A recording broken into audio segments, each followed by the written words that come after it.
Next topic is Bohr's model of an atom. According to Bohr, all the neutrons and protons are present in a nucleus, and all the electrons they will revolve in particular discrete circular orbits around the nucleus.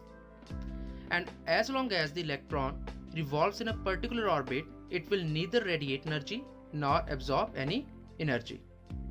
An electron can change its orbit only after absorbing energy or emitting energy. For example, if an electron is present in n shell and if it gains energy, it can jump to the higher orbital. That means it can either jump to n is equal to 2 orbit or n is equal to 3 or 4, etc. But if it emits energy, it will jump to the lower energy level. That means electron present in n is equal to 4 orbit, it can comes to n is equal to 1 orbit by emitting energy. जिसका मतलब जब electrons energy gain करेंगे तो वो lower energy से higher energy की तरफ को जंप करेंगे, जैसे आपको यहाँ दिखाई दे रहा है। सिमिलरली अगर इलेक्ट्रॉन हायर लेवल में है और अगर वो एनर्जी एमिट करता है तो वो लोअर एनर्जी लेवल की तरफ को जंप करेगा। और इन एनर्जी लेवल्स को हम ऑर्बिट्स भी कहते हैं, जिन्हें हम डेजिग्नेट करते हैं विद KLMN और with number 1 2 3 so onwards. Now, according to Bohr, when an electron moves from one orbit to another, it either radiates or absorbs energy, and if it is moved towards nucleus, energy is radiated. कि जब भी वो nucleus की तरफ को move करेगा, energy हमेशा release होगी, और जो एनर्जी रिलीज होती है, that energy will be equal to difference in the energies of the two energy level. जिस एनर्जी लेवल से वो इलेक्ट्रॉन जंप होके जिस एनर्जी लेवल की तरफ को गया है, उन दोनों की एनर्जीज का जो डिफरेंस होगा, that will be equal to the amount of energy that is released by the electron. For example, if an electron jumps from second orbit to first orbit, it will emit energy which will be equal to delta E, and which will be calculated by difference of energy of second level, that is E2, minus energy of first level, that is E1. For this we have to require energies of level 2 and energies of level 1. Now, how can we calculate the energies of different energy level? For this, we can use these following formulas. For hydrogen atom, energy of any energy level can be calculated by this formula, that is En is equal to 1 minus 1312 upon n square kilojoule per mole, that is for hydrogen atom. Now in this case, n represents the number of orbit or energy level. When it is first orbit, then energy will be equal to E1, and this will be equal to minus 1312 upon 1 square, that is equal to minus 1312 kilojoule per mole. And for second energy level, energy will be equal to E2, and its value will be equal to minus 1312 upon 2 square, that is equal to minus 1312 by 4.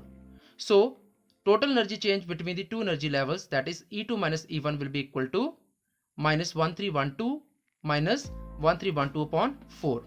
So in this case, जो भी difference आएगा वो difference उस energy के equal होगा जो electron ने second orbit से फर्स्ट ऑर्बिट में आने पे एमिट किया था हाइड्रोजन के केस में। For other atoms we can use this formula.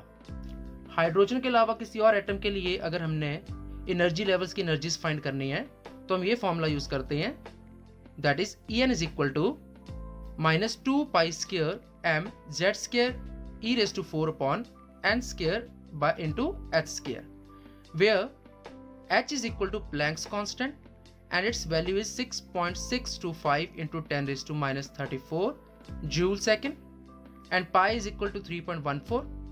Mass m, that is mass of electron, that is equal to 9.1 into 10 raised to minus 31 kilogram. E is the charge present on electron, that is 1.6 into 10 raised to minus 19 coulomb, and n is the number of orbit. Basically जो ये first formula था हमारा hydrogen का, ये formula इसी फॉर्मूले से drive हुआ है, जहां पर हमने Z, that is atomic number of an atom, उसकी वैल्यू हमने हाइड्रोजन के लिए 1 पुट की और बाकी सारी वैल्यू सब्स्टिट्यूट की, तो हमारे पास हाइड्रोजन के लिए ये फॉर्मूला डिराइव हुआ था। Also we can calculate the radius of any particular orbit or energy level by using this formula for hydrogen atom. Hydrogen atom के लिए किसी भी ऑर्बिट का अगर आपने रेडियस कैलकुलेट करना हो तो उसका फॉर्मूला होता है Rn is equal to 0.0529 and square nanometer, where n is your number of orbit. Similarly, for any other atom that is hydrogen-like species, radius of orbit can be calculated by using this formula, that is Rn is equal to 0.0529 and square divided by Z, where Z is your atomic number. That the angular momentum of orbits in which electron revolves must be integral multiple of h by 2 pi, where h is Planck's constant, which means mvr is equal to nh by 2 pi. इस statement का मतलब है कि electron सिर्फ उन्हीं particular orbits में revolve करेंगे जिनका angular momentum nh by 2 pi के इक्वल है, जहां n आपका इंटीग्रल है, कोई भी इंटीग्रल हो सकता है, इंटीजर हो सकता है, 1 2 3 4 एक्सेट्रा, विच मीन्स हर एक ऑर्बिट का एंगुलर मोमेंटम फिक्स्ड है. और अगर हर एक ऑर्बिट का एंगुलर मोमेंटम फिक्स्ड है, that means energy of each orbit is fixed. और अगर ऑर्बिट्स की एनर्जी फिक्स्ड है, that means these orbits are also called energy levels. Next postulate is the energy of an orbit closest to the nucleus is lowest, whereas the energy of orbit far away from the nucleus is highest.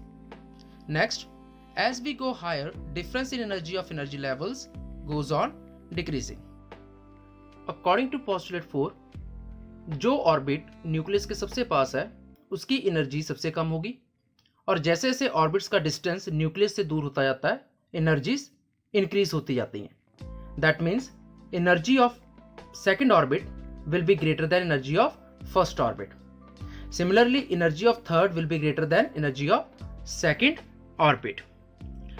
And according to last postulate, जो energy differences होंगी levels में, जैसे जैसे distance increase होता जाएगा energy differences वैसे वैसे कम होते जाएंगे.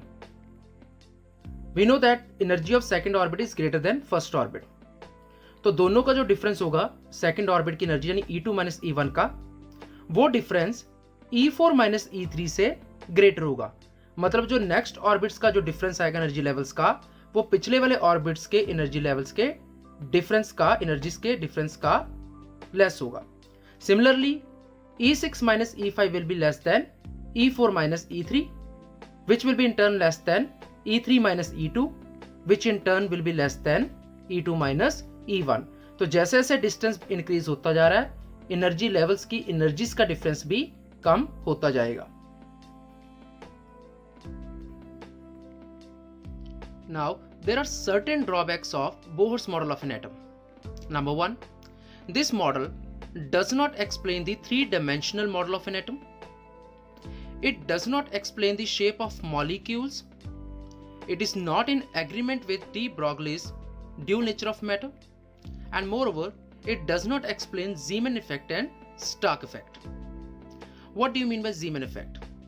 The splitting of spectral lines in strong magnetic field is called Zeeman effect.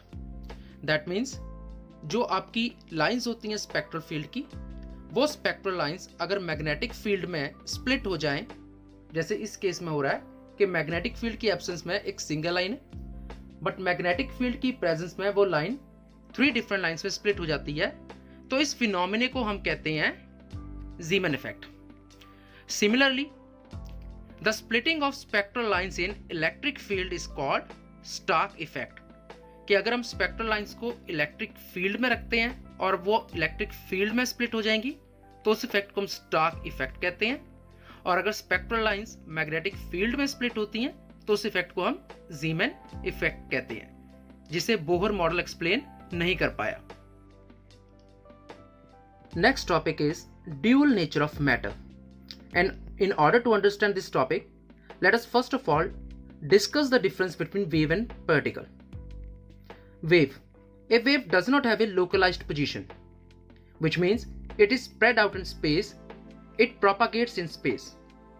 Whereas particle occupies a well-defined position in space, that means it has a localized position. हम wave की position locate नहीं कर सकते easily, but particle की position locate करना easy होती है. अगर कोई स्टोन कहीं पड़ा है तो हम उसको इजीली लोकेट कर सकते हैं, लेकिन वेव्स के केस में हम ऐसा नहीं कर सकते. Number 2, 2 or more waves can exist simultaneously in a given region of space. But in case of particles, 2 or more particles cannot exist simultaneously at a given position in space. कि एक ही जगह पर 2 या 2 से ज्यादा वेव्स उसी time पे exist कर सकती हैं, लेकिन उस पर्टिकुलर स्पेस में एक ही पार्टिकल एग्जिस्ट कर सकता है, उसके अलावा दूसरा पार्टिकल उस पर्टिकुलर स्पेस को ऑक्यूपाई नहीं कर सकता, क्योंकि उसे एक पार्टिकल ने पहले ही ऑक्यूपाई कर लिया हुआ है. Number 3, the 2 waves present in the same region may undergo constructive or destructive interference, which means they may superimpose to form a resultant wave which can be smaller or larger than the individual waves. Meaning कि जो 2 waves एक ही time पर एक ही जगह पर हैं, वो आपस में एड अप भी हो सकती हैं और सब्ट्रैक्ट भी हो सकती हैं. दैट मीन्स वो सुपर इम्पोज करके न्यू वेव बनाएंगी, रिजल्टेंट वेव बनेगी, जिसका एम्पलीट्यूड दोनों वेव्स को ऐड करके बड़ा होगा या दोनों वेव्स में से सब्ट्रैक्ट होकर छोटा हो जाएगा.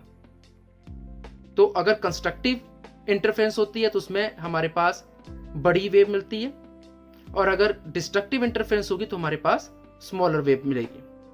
But in case of particles no interference takes place.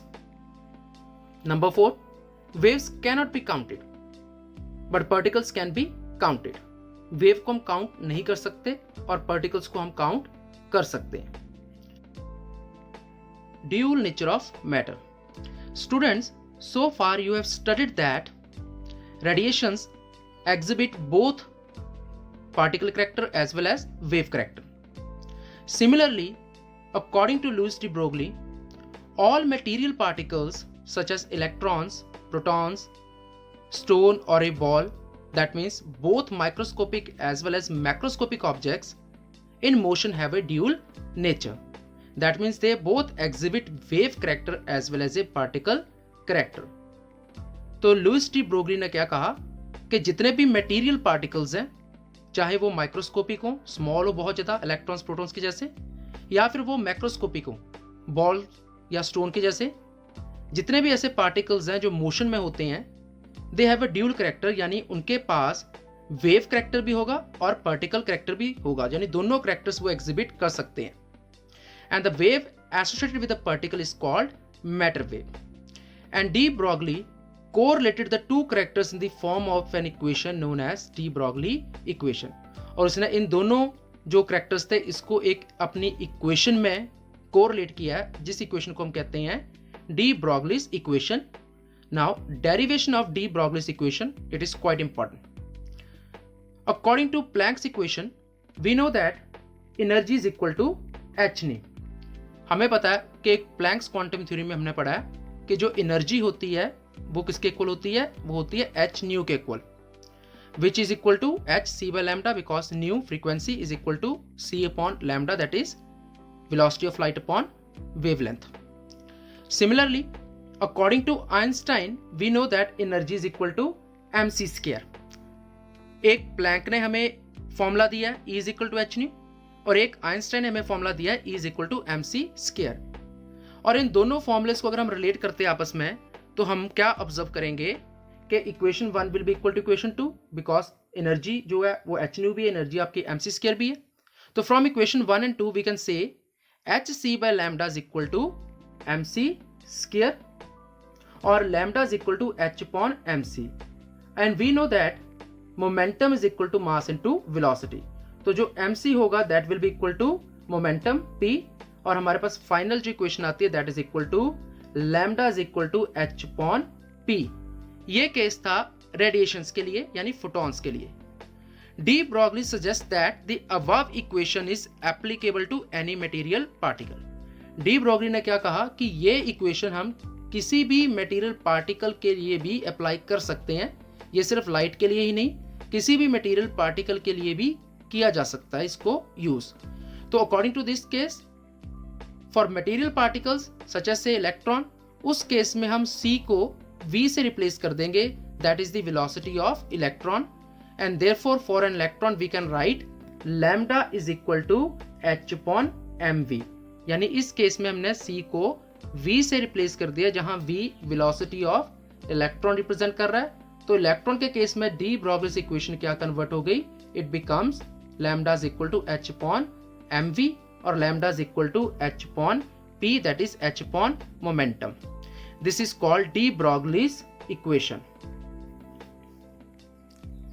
which means momentum of the moving electron is inversely proportional to its wavelength। यानी फाइनल अगर हम इस इक्वेशन को देखें तो हम क्या ऑब्जर्व कर रहे हैं, h प्लैंक्स कांस्टेंट होता है जो कांस्टेंट है, तो p is inversely proportional to lambda, that is momentum is inversely proportional to wavelength of the electron। और इस इक्वेशन से हम पार्टिकल नेचर ऑफ मैटर को हम वेव नेचर के साथ कोरिलेट करते हैं, जहां मोमेंटम हमारा जो है वो पार्टिकल नेचर के साथ होता है रिलेट, और लैम्डा रिप्रेजेंट करता है wave character of the particle को। Now how can we calculate kinetic energy using de Broglie's equation? Let the kinetic energy of particle of mass m is equal to E, that is equal to half mv square, therefore 2E is equal to mv square। Multiplying both side by m, we can get 2em is equal to m square v square, and we know that momentum p is equal to mv, therefore m square v square will become equal to p square, or we can say p is equal to square root of 2e into m, where E is the kinetic energy of the particle and m is the mass of the particle। Now let's study the evidences in favor of dual nature of matter, in this case dual nature of electrons। कि electrons के पास dual nature है, electrons particle की तरह भी behave करते हैं और electrons wave की तरह भी बिहेव करते हैं, उसके फेवर में क्या एविडेंसेस है। फर्स्ट केस कि how do they behave as a particle.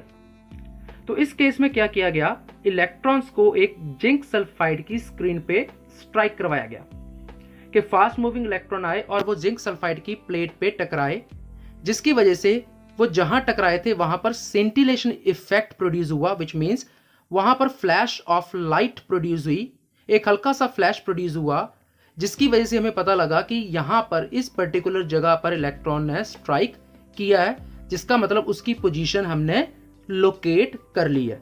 And already we know that particles की पोजीशन लोकेट की जा सकती है, वेव्स की नहीं की जा सकती।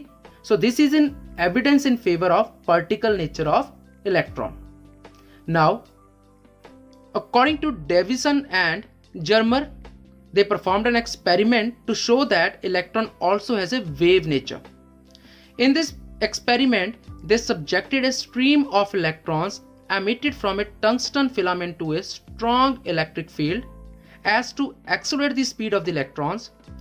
When these electrons were made to strike the nickel crystal, which is working as a grating, that means they will split the light, concentric dark and bright rings were formed on the screen.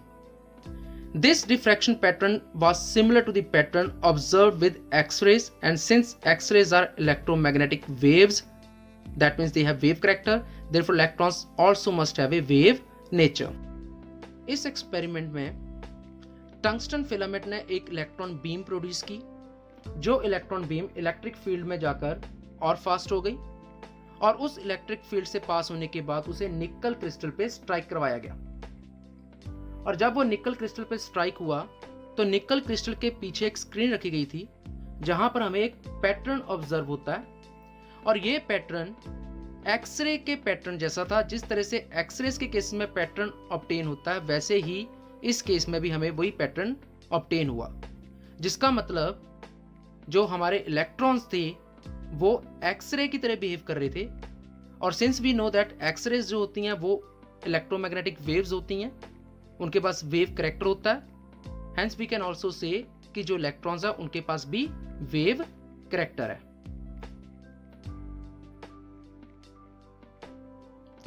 Next topic is Heisenberg uncertainty principle.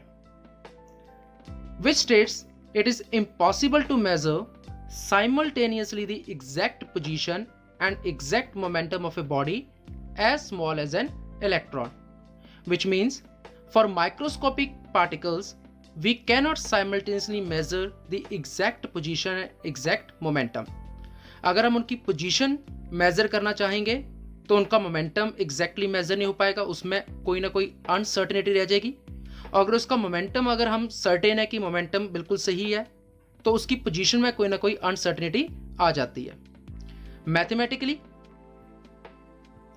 The uncertainty of measurement of position delta x and uncertainty of momentum, that is delta p or m delta v, they are related by Heisenberg relationship. Delta x into delta p is greater than or equal to h by 4 pi, or delta x dot m delta v is greater than or equal to h by 4 pi.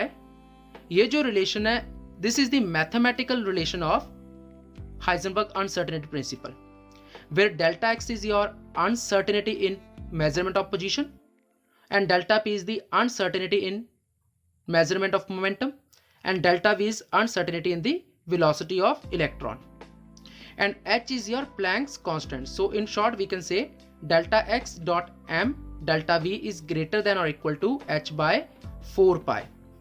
In this case this sign, that is greater than or equal to sign, means कि जो product है delta x और delta P का, it can always be greater then और equal to h by 4 pi. ये h by 4 pi से कभी भी कम नहीं हो सकता। और अगर ये साइन इक्वल टू का होता, दैट मीन्स अगर delta x dot delta p is equal to h by 4 pi, अगर इक्वालिटी का साइन आ जाता है तो इट मीन्स कि इस केस में जो अनसर्टेनिटी है सबसे मिनिमम है, और जितना ज़्यादा साइन ये बड़ा होता जाएगा अनसर्टेनिटी उतनी ही ज़्यादा बढ़ती जाती है। In short we can say since the minimum product of delta X and delta P is constant, क्योंकि हमने अभी पढ़ा है कि सबसे कम जो अनसर्टेनिटी होगी वो तब होगी जब delta X into delta P is equal to h by 4 pi. अब यहाँ पर h भी कांस्टेंट है, 4 भी कांस्टेंट है एंड पाई भी कांस्टेंट है, जिसका मतलब delta x into delta P is equal to constant and delta x is inversely proportional to delta p. तो ये केस कब आता है? जब हमारे पास सबसे मिनिमम अनसर्टेनिटी होती है। Now, why an electron cannot exist in the nucleus? We know that electrons, they revolve outside the nucleus. They cannot exist within the nucleus. So, with the help of Heisenberg uncertainty principle, let us understand why they cannot exist within the nucleus. Let us assume that they exist within the nucleus. मतलब हम begin करते हैं assumption के साथ कि वो electrons nucleus में exist कर सकते हैं। The diameter of atomic nucleus is 10 raised to minus 14 to 10 raised to minus 15. जो न्यूक्लियस का डायमीटर होता है वो 10 raised to minus 15 metre maximum हो सकता है। तो जिसका मतलब अगर इलेक्ट्रॉन्स न्यूक्लियस के अंदर एग्जिस्ट कर सकते हैं तो मैक्सिमम अनसर्टेनिटी जो आ सकती है वो 10 raised to minus 15 के इक्वल आ सकती है कि maximum uncertainty that is delta X will be equal to the diameter of the nucleus that is 10 raised to minus 15 metre. Now using Heisenberg principle, we know that delta x into delta p is greater than or equal to h by 4 pi, or delta x into m delta v is greater than or equal to h by 4 pi, or delta x into delta v is equal to h upon m into 4 pi. हमने m को यहाँ से left side से right side पे shift करवा दिया। Therefore हमें पता है कि h की value 6.626 into 10 raised to minus 34 होती है। m जो मास ऑफ इलेक्ट्रॉन है that is 9.1 into 10 raised to minus 31, और पाई की वैल्यू 3.14 होती है। तो delta x into delta v is greater than equal to 6.626 into 10 raised to minus 34 upon 9.1 into 10 raised to minus 31 into 4 into 3.14. Again हमने delta x की value भी substitute करनी है, तो उसके लिए डेल्टा x की हमने साइड चेंज की, तो डेल्टा x डिनोमिनेटर में आ गया राइट हैंड साइड पे, और जब वो डिनोमिनेटर में आया राइट हैंड साइड पे तो हमने उसकी value 10 raised to minus 15 substitute कर दी। तो on substituting all this values and on final calculating we find out that delta v that is uncertainty in the velocity of electron, it comes out to be greater than or equal to 5.77 into 10 metre per second. यानी अगर electron nucleus के अंदर exist करेगा तो उसकी velocity में जो uncertainty आएगी वो कितनी आ सकती है? It can be greater then और equal to 5.77 into 10 metre per second. अब यहाँ एक चीज समझो कि जो मैक्सिमम अनसर्टेनिटीज होती हैं वो मैक्सिमम वैल्यूज के इक्वल होती हैं। जैसे अनसर्टेनिटी जो थी हमारी पोजीशन में वो मैक्सिमम किसके इक्वल हो सकती थी? रेडियस ऑफ न्यूक्लियस के। वैसे ही वेलोसिटी की जो अनसर्टेनिटी होती है वो मैक्सिमम किसके इक्वल हो सकती है? वेलोसिटी के इक्वल हो सकती है। तो इसका मतलब जो इलेक्ट्रॉन उसकी velocity 5.7 into 10 metre per second हो जाएगी अगर वो इलेक्ट्रॉन के न्यूक्लियस के अंदर होगा, जो पॉसिबल नहीं है। क्यों? क्योंकि हमें पता है कि सबसे ज़्यादा मैक्सिमम जो स्पीड होती है वो लाइट की होती है, और लाइट की स्पीड कितनी होती है? 3 इंटू 10⁸ मीटर पर सेकेंड। और इस केस में जो अनसर्टेनिटी है वेलोसिटी में इलेक्ट्रॉन के केस में वो 5 इंटू 10⁻10 है, which is much higher than speed of light. Therefore, it is not possible for an electron to exist in the nucleus. Now, how can we explain Heisenberg uncertainty principle, which states that it is impossible to measure simultaneously both the position as well as momentum of a microscopic particle such as electron. कि हम electron जैसे particle का position और momentum एक ही time पे find out नहीं कर सकते। हम इसे कैसे एक्सप्लेन करेंगे? लेट अस से कि we are trying to find position and momentum of electron. तो first of all position find out करनी है हमने इलेक्ट्रॉन की, और हमें पता है इलेक्ट्रॉन ऑर्बिट्स, सर्कुलर ऑर्बिट्स में रिवॉल्व करते हैं। तो ये इलेक्ट्रॉन का पाथ है जिसमें वो इलेक्ट्रॉन रिवॉल्व कर रहा है। और लेट अस से किसी भी एक पर्टिकुलर इंस्टेंट पे अगर लाइट उस इलेक्ट्रॉन पे स्ट्राइक करके रिफ्लेक्ट करके माइक्रोस्कोप में एंटर करेगी तो तभी वो इलेक्ट्रॉन हमें विजिबल होगा, क्योंकि हमें पता है कि जब किसी ऑब्जेक्ट से लाइट रिफ्लेक्ट होके आई में एंटर करती है तभी वो ऑब्जेक्ट हमें विजिबल होता है। तो इसका मतलब अगर हमें इलेक्ट्रॉन लोकेट करना है तो लाइट को इलेक्ट्रॉन के सरफेस से स्ट्राइक करके माइक्रोस्कोप में एंटर होना पड़ेगा, जहां से हम उसको विजुलाइज करेंगे। In physics there is a principle of optics which states that the accuracy with which the position of a particle can be ascertained depends upon the wavelength of the light used. कि यानी जो accuracy होगी position find out करने के लिए particle की, वो जो हम लाइट यूज कर रहे हैं उसकी वेवलेंथ पे डिपेंड करती है। और अगर लाइट की वेवलेंथ लैम्डा है तो जो अनसर्टेनिटी हो सकती है वो प्लस माइनस लैम्डा हो सकती है। तो इसका मतलब जितनी कम अनसर्टेनिटी होगी उतनी ही ज़्यादा एक्यूरेसी हो सकती है। तो इसका मतलब लैम्डा की वैल्यू जितनी कम होगी एक्यूरेसी उतनी ही ज़्यादा होगी, क्योंकि अनसर्टेनिटी उतनी ही कम होगी। और लैम्डा की वैल्यू कम का मतलब वेवलेंथ क्या होनी चाहिए? स्मॉल होनी चाहिए। दैट मीन्स अगर हम इलेक्ट्रॉन की पोजीशन फाइंड आउट करना चाहते हैं एक्यूरेटली तो हमें जो लाइट जिसको हमने इलेक्ट्रॉन पे स्ट्राइक करवाना है उसकी वेवलेंथ स्मॉल होनी चाहिए। तो हम एक शॉर्ट वेवलेंथ की लाइट को इलेक्ट्रॉन पे स्ट्राइक करवाते हैं और वो उसके बाद रिफ्लेक्ट होकर माइक्रोस्कोप में जाती है, जहां पर हम उसे ऑब्जर्व करके इलेक्ट्रॉन की पोजीशन को फाइंड आउट कर सकते हैं। लेकिन यहाँ केस क्या है? क्योंकि हमने लाइट वो यूज की है जिसकी वेवलेंथ स्मॉल है, और हमें पता है कि according to Planck's constant energy is equal to H nu, कि प्लैंक के अकॉर्डिंग एनर्जी क्या थी? एच न्यू के इक्वल थी, और न्यू हमें पता है सी बाय लैम्डा होता है। तो energy is equal to H C by lambda. यहाँ एच भी कांस्टेंट है, सी भी कांस्टेंट है, तो energy is inversely proportional to lambda, जिसका मतलब जो लाइट है, फोटोन है जो लाइट के, उनकी जो एनर्जी है वो इनवर्सली प्रोपोर्शनल है वेवलेंथ के। तो जितनी शॉर्टर वेवलेंथ होगी फोटोन की एनर्जी उतनी ही ज्यादा होगी, जिसका मतलब जो शॉर्ट वेवलेंथ वाली लाइट है उस केस में फोटोन की एनर्जी बहुत ज्यादा है, और इतनी हाई एनर्जी वाला फोटोन अगर इलेक्ट्रॉन से टकराएगा तो वो इलेक्ट्रॉन की वेलोसिटी और डायरेक्शन दोनों चेंज कर देगा, यानी इलेक्ट्रॉन का पाथ और उसकी वेलोसिटी चेंज हो जाएगी। जो ओरिजिनल पाथ था वो ये था और न्यू पाथ क्या आ गया? ये आ गया।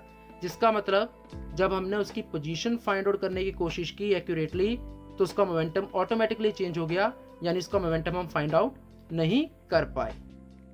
और अगर हम रिवर्स में कोशिश करते हैं कि अगर मोमेंटम को एक्यूरेटली फाइंड आउट करना चाहते हैं, उसके लिए हमें क्या करना पड़ेगा, हमें हायर वेवलेंथ की लाइट को स्ट्राइक करवाना पड़ेगा इलेक्ट्रॉन पे। और अगर वेवलेंथ जो है अगर वो हायर है, लैम्डा की वैल्यू हाई है, तो uncertainty in position that is plus minus lambda वो भी हाई हो जाएगी, जिसका मतलब एक्यूरेसी पोजीशन में कम हो जाएगी। तो इस तरह हम किसी भी माइक्रोस्कोपिक पार्टिकल की पोजीशन और मोमेंटम एक ही टाइम पे फाइंड आउट नहीं कर सकते हैं। अगर आप पोजीशन फाइंड आउट करने की कोशिश करेंगे तो मोमेंटम चेंज हो जाएगा, और अगर मोमेंटम फाइंड आउट करने की कोशिश करेंगे तो उसकी पोजीशन चेंज हो जाती है, उसकी पोजीशन में अनसर्टेनिटी आ जाती है। But this case is not applicable to macroscopic particles, के बड़े पार्टिकल्स होते हैं उस केस में ये प्रॉब्लम नहीं आती है, ये सिर्फ और सिर्फ माइक्रोस्कोपिक पार्टिकल्स में आती है। तो हाइजेनबर्ग प्रिंसिपल सिर्फ और सिर्फ माइक्रोस्कोपिक पार्टिकल्स के लिए है। मैक्रोस्कोपिक पार्टिकल्स फॉर एग्जांपल एक बॉल है, अगर हम बॉल जो है उस बॉल पे अगर लाइट स्ट्राइक करती भी है तो लाइट के पास इतनी एनर्जी नहीं होगी कि वो उस बॉल की जो मोमेंटम है उस बॉल को उसको चेंज कर दे। आपने एक बॉल थ्रो की है, उस पर लाइट स्ट्राइक कर रही है, तो वो लाइट उस बॉल की पोजीशन को चेंज नहीं कर सकती है। दैट मीन्स आपको उसकी पोजीशन भी एक्यूरेटली पता है और उसका मोमेंटम भी एक्यूरेटली पता है, क्योंकि उसका मोमेंटम चेंज नहीं होने वाला, लाइट उसकी वेलोसिटी को चेंज नहीं कर सकती है।